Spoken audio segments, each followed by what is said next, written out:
ಅಶೋಕ್,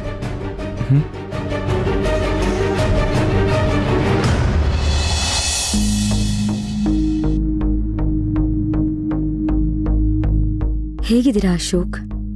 ಹಾಂ, ಏನಂದೆ? ಹೇಗಿದ್ದೀರಾ ಅಂತ ಕೇಳ್ದೆ. ಹಾಂ, ಐ ಆಮ್ ಫೈನ್.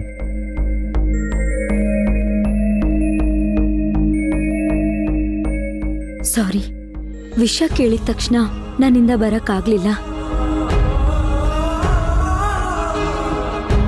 ಇಂಥ ಸಮಯದಲ್ಲಿ ನಾನು ನಿಮ್ಮ ಜೊತೆಲಿರ್ಲಿಲ್ಲ ಅಂತ ನಿಮಗ್ ಬೇಜಾರಾಗಿರುತ್ತೆ. ಇಲ್ಲಪ್ಪ, ಹಾರಿಕಾ ತುಂಬ ಚೆನ್ನಾಗಿ ನೋಡಿಕೊಂಡ್ರು. ನಿಜ ಹೇಳಬೇಕು ಅಂತಂದರೆ ನಿನ್ಗಿಂತ ತುಂಬ ಚೆನ್ನಾಗಿ ನೋಡಿಕೊಂಡ್ರು.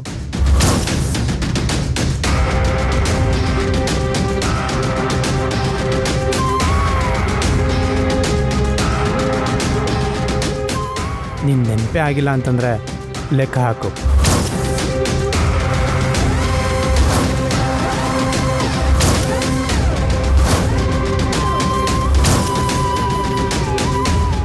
ಒಂದು ಕ್ಷಣನೂ ನನ್ನನ್ನು ಬಿಟ್ಟು ದೂರ ಹೋಗಿಲ್ಲ.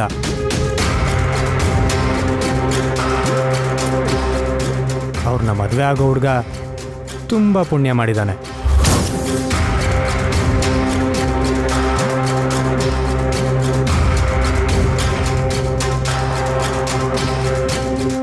ಚೇಳು ಕಚ್ಚಿದ್ರು ಹಾಸ್ಪಿಟ್ಲಿಗೆ ಹೋಗಲಿಲ್ಲ, ಅವರೇ ಟ್ರೀಟ್ಮೆಂಟ್ ಕೊಟ್ಟು ಸರಿ ಮಾಡಿದ್ದಾರೆ.